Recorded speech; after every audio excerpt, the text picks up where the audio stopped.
boy who talked to the wind. In a small village surrounded by golden fields and quiet hills, there lived a boy named Ian.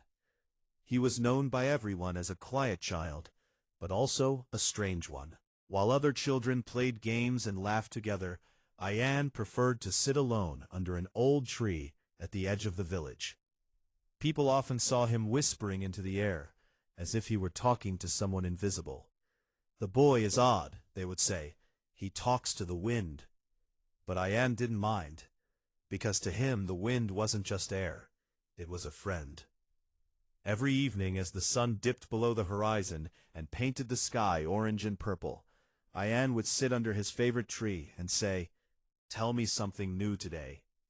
And the wind would respond, not in words, but in feelings, in soft breezes, in rustling leaves. Over time, Ian began to understand it.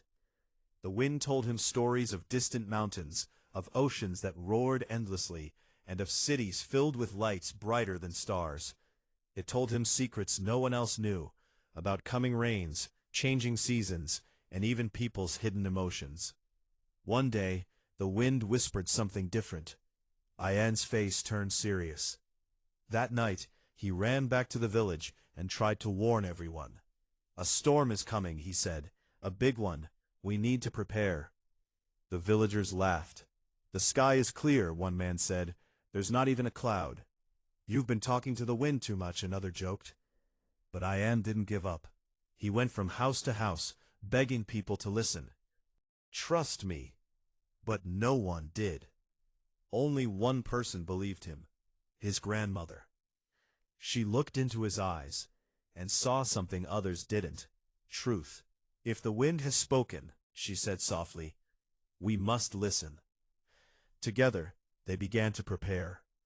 They secured their small home, stored food, and helped a few neighbors who were willing to take even a small precaution. 2 days passed. Nothing happened. The villagers laughed even more. "Where is your storm now?" they mocked. Ian felt doubt creeping into his heart. For the first time, he wondered, what if he was wrong? That evening, he went back to the tree. "Why did you tell me this?" he asked the wind. "Now everyone thinks I'm foolish." The wind was quiet at first. Then slowly, it began to rise. The leaves trembled. The air grew heavy. And then, in a sudden rush, the wind howled louder than ever before. Ian's eyes widened. It was coming.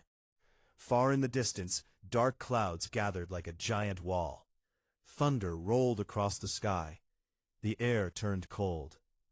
Within hours, the peaceful village was swallowed by a powerful storm. Rain poured like never before. Winds tore through rooftops. Trees bent and cracked. Panic spread. The villagers rushed to protect themselves, but it was too late to prepare properly. In the chaos, Ian and his grandmother helped as many people as they could. They guided families to safer places, shared their stored food, and kept others calm. The storm lasted through the night. By morning, the village was changed. Many homes were damaged, fields were flooded, and people were shaken. But something else had changed too. The villagers looked at Ian differently now. No longer as the strange boy who talked to the wind, but as the boy who had tried to save them. One of the elders approached him. "Why didn't we listen to you?" he said regretfully. Ian looked at the gentle breeze moving through the broken branches. "Because sometimes," he said quietly, "truth doesn't sound the way people expect." From that day on, the villagers paid attention, not just to Ian, but to the world around them. They listened to the rustling leaves, the shifting skies, and the silent signs of nature. And Ian, he still sat under his tree every evening, still talking to the wind, still listening, because some voices don't need words to be heard.